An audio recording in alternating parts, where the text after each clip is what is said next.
জাতীয় নির্বাচন, বহু প্রতীক্ষিত জাতীয় নির্বাচন অনুষ্ঠিত যাচ্ছে। এই নির্বাচন যাতে অবাধ, সুষ্ঠু এবং নিরপেক্ষ হয়, শান্তিপূর্ণ হয়, এই বিষয়ে নির্বাচন কমিশন যেন তার আইনানুগ ভূমিকা কঠোরভাবে পালন করে সেই অনুরোধ জানাতে এসেছিলাম। এই আলোচনার মধ্যে আরো কিছু বিষয় এসছে, আমরা সেগুলো কথা বলেছি। যেমন একটা বিষয় হলো যে আমরা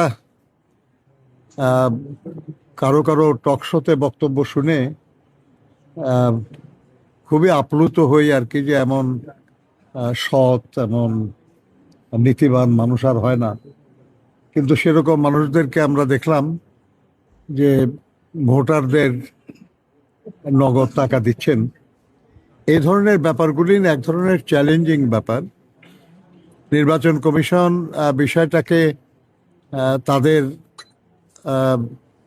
দৃষ্টিতে কিভাবে দেখেন আমরা জানতে চেয়েছি। ওনারা বলেছেন যে এই ব্যাপারে আইনানুগ ব্যবস্থা তারা নিচ্ছেন। তাই চাই আমরা যে আইনানুগ ব্যবস্থায় যেন যারাই নির্বাচনের অন্যায্য বা অনৈতিক কোনো কাজ করবেন, সেটা বেআইনি কাজ করবেন, সেটার ব্যবস্থা নেওয়া হয়। আমরা তাদেরকে বলেছি যে নানা গুজব বা ঘটনা বা রটনা আমরা পত্রপত্রিকায় দেখি, আপনাদের ট্রেডিশনাল মিডিয়া বা সোশ্যাল মিডিয়ায় এর অনেক কিছুই আমরা দেখি, যে লক্ষ লক্ষ নারীদের বিশেষ কাপড় সেগুলো তৈরি হচ্ছে। আমরা দেখি যে ভোটের মানে ব্যালট পেপার নাকি ছাপানো হবে। আবার এটাও দেখি আমরা যে ব্যালটে সিল মারার যে সিল আর কি, সেগুলেন তৈরি হচ্ছে, সেগুলেন সহ লোকজন ধরাও পড়ছে। আমরা নির্বাচন কমিশনকে বলেছি যে এইসব বিষয়গুলি দেখার শুধু নির্বাচনের দিন বিষয় না, দেখার বিষয় না। এসব কাজ নির্বাচনের আগে হয়। অতএব এখন আইন শৃঙ্খলা রক্ষাকারী বাহিনী, ইন্টেলিজেন্স এজেন্সিগুলি সবই নির্বাচন কমিশনের নিয়ন্ত্রণে। অতএব তারা এগুলি তাদের নজরে আসছে না কেন? তাদের এই বিষয়গুলিতে আরো কঠোর দৃষ্টি দেওয়া প্রয়োজন, যাতে করে এই ধরনের কোনো অনাচার কেউ করতে না পারে। আমরা তাদেরকে বলেছি যে কিছু কিছু মানুষ নিজেদেরকে অত্যন্ত ক্ষমতাবান মনে করেন এবং তারা যে কাউকে যে কোনো ভাষায় কথা বলেন।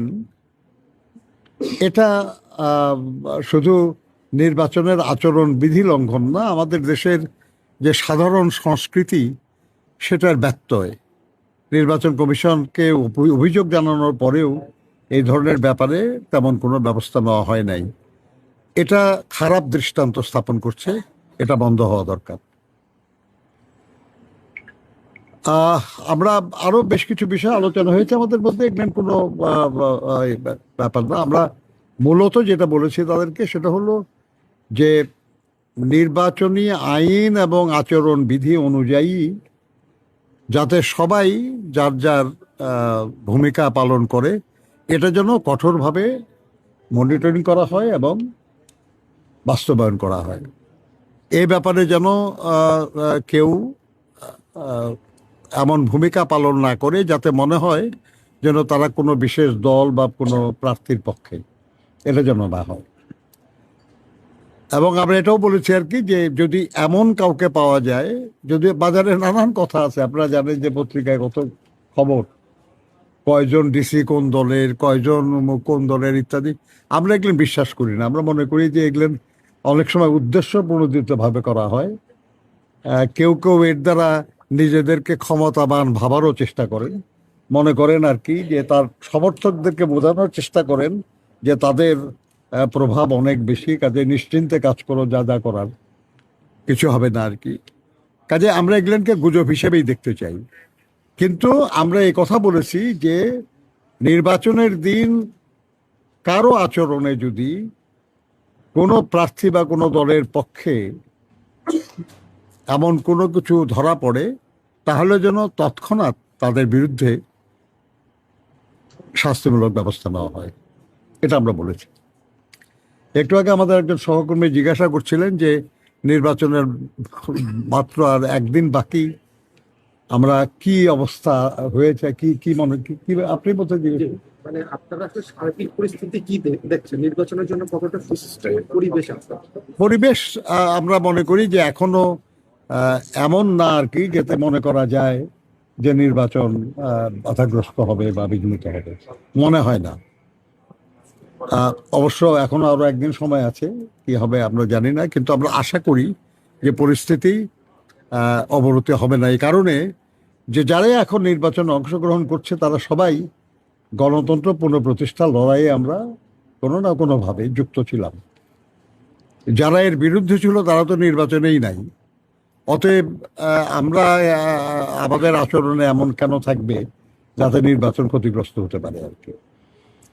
আর এই নির্বাচনী প্রচারণা ইত্যাদি এতদিন চলার মধ্যে দিয়ে আমাদের যেটা অনুভূতি হয়েছে, আল্লাহর মেহেরবানিতে নির্বাচন অবাধ, সুষ্ঠু, নিরপেক্ষ হবে এবং সেই নির্বাচনে ইনশাল্লাহ আমরা, আমাদের দল, আমাদের প্রার্থীরা বিপুল সংখ্যায় বিপুল ভোটে বিজয়ী হবেন ইনশাল্লাহ। আমরা আপনাদের সবসময় সহযোগিতা পেয়েছি, সবসময় আপনারা গণতন্ত্রের পক্ষে ছিলেন, মানবাধিকারের পক্ষে ছিলেন, স্বাধীনতা সার্বভৌমত্বের পক্ষে ছিলেন, মুক্তিযুদ্ধের যে আকাঙ্ক্ষা, সে আকাঙ্ক্ষা বাস্তবায়নে আপনাদের সহযোগিতা আমরা পেয়েছি। আমরা আগামী দিনও আপনাদের এই সহযোগিতা প্রত্যাশা করি। ধন্যবাদ আপনাদের সবাইকে। নির্বাচনের ঠিক একদিন আগে হচ্ছে আপনারা শেষ প্রচারণা শেষ, এই মুহূর্তে বিএনপির পক্ষ থেকে আসলে সুষ্ঠু নির্বাচনের জন্য আপনার কতটা আশ্বস্ত? সুষ্ঠু নির্বাচনের ব্যাপারে আপনারা বিএনপির পক্ষ থেকে আপনারা তো অনেক কিছুই বের করে ফেলেন, তাও তো আপনারা পারেন চেষ্টা করলে। আমরা, আমাদের প্রার্থীদের হোয়াটসঅ্যাপ গ্রুপ আছে, আমাদের এজেন্টদের হোয়াটসঅ্যাপ গ্রুপ আছে, আমরা তার মাধ্যমে আমরা আমাদের পরামর্শ, আমাদের উপদেশ, আমাদের নির্দেশ, এগুলো আমরা পাঠাই। প্রত্যেকটা নির্দেশ এবং পরামর্শে আমরা বলেছি যে আমরা অবাধ, সুষ্ঠু এবং নিরপেক্ষ নির্বাচন চাই। আমাদের সমস্ত কার্যক্রম যেন তার পক্ষে থাকে এবং আমাদের কোনো কাজই যেন এর বিপক্ষে না হয়, এবং সেরকম কিছু হলে আমরা এটাকে সাংগঠনিক শৃঙ্খলা বিরুদ্ধ বলে মনে করব।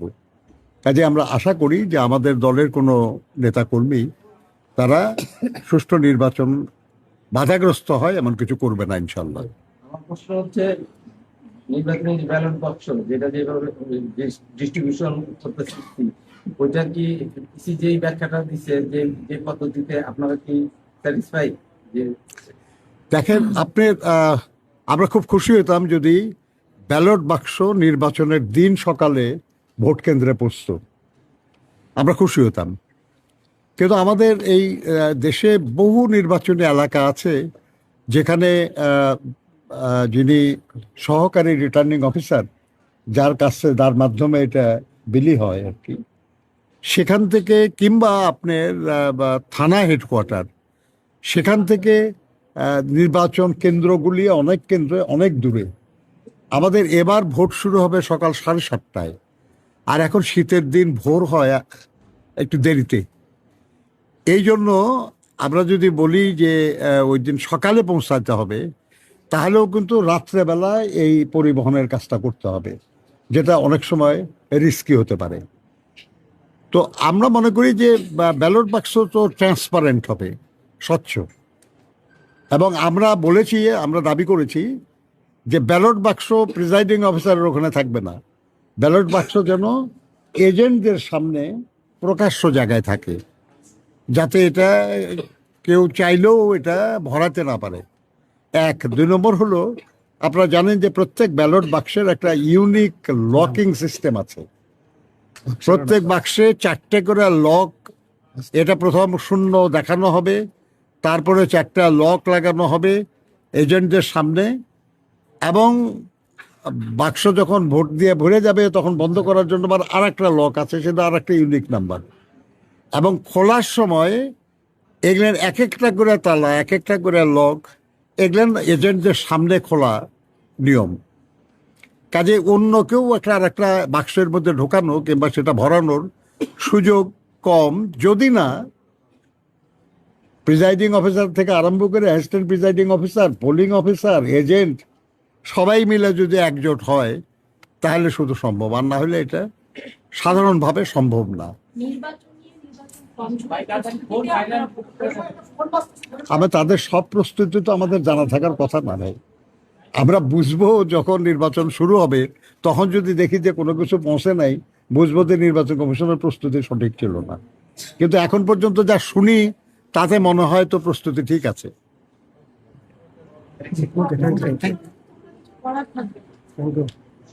ভোট চলাকালীন সময় যদি দেখেন তখন তো আর কিছু করার থাকবে না। এখন সময় এসে কিছু বলে গেলেন কিনা এটা আজকে বলার না, এটা আমরা অনেকদিন আগে থেকে বলে আসতেছি যে নির্বাচন কমিশনের প্রস্তুতির যেন সর্বাত্মক হয়, কোনো রকমের কোনো বিশৃঙ্খলার জন্য সম্ভাবনা না থাকে, সেগুলো আমরা আগেও বলেছি। এটা আজকে আর বলা বোধ হয় আজকে বলি নাই, আজকে এটা প্রয়োজন মনে করি নাই আমরা, এই জন্য যে অনেক প্রস্তুতি না খালিয়ে অনেক কার্যক্রম তাদের শেষ হয়ে গেছে, মাত্র একদিন বাকি আছে, তো অনেক কিছুই তারা করে ফেলেছে এর মধ্যে। একটা জিনিস, যে ভোটাররা ফজরের পরে ফজর নামার পূর্বে ভোট কেন্দ্রে আসে, এটা একটা আহ্বান ছিল। আমরা অনুরোধ করেছি এবং সেটা জামাতে পড়ার জন্যই বলেছি। কাজে আমার মনে হয় ভুল বলি নাই কিছু, সওয়াব কম হওয়ার কোনো সুযোগ নাই। হচ্ছে আপনাদের প্রতিপক্ষ প্রতিদ্বন্দ্বী প্রার্থী অন্য দলের মধ্যে, কিন্তু এর বাইরেও দ্বিতীয় পক্ষের একটি আশঙ্কা আছে, যারা বলা হচ্ছে পুলিশের পক্ষ থেকে জঙ্গিবাদ নিয়ে, এই জঙ্গি হামলার আশঙ্কা রয়েছে। তো এই বিষয়ে আপনাদের কি বা আপনাদের দৃষ্টিভঙ্গি কি, আপনাদের দলীয় কি? আমরা মনে করি জঙ্গি এই ব্যাপারটা অনেক সময় অনেক বড় করে দেখানো হয় আমাদের দেশে, অনেক সময় রাজনৈতিক উদ্দেশ্যে এটা দেখানো হয়েছে। আর এ ধরনের অপরাধমূলক তৎপরতার বিরুদ্ধে গণপ্রতিরোধের কোনো বিকল্প নাই। সবসময় আইন দিয়ে জঙ্গি দমন করা যায় না, এটার জন্য প্রয়োজন হয় গণসচেতনতা এবং গণপ্রতিরোধ। আমরা বিশ্বাস করি এতদিন এত জীবন, এত গুম খুন, এত 24-এর যে ছাত্র গণ অভ্যুত্থান, এর মধ্যে দিয়ে যে নির্বাচনটা আমরা অর্জন করেছি, এই নির্বাচনকে কেউ বাধাগ্রস্ত করার চেষ্টা করলে জনগণ সেটাকে প্রতিহত করবে ইনশাআল্লাহ। ধন্যবাদ আপনাদের সবাইকে।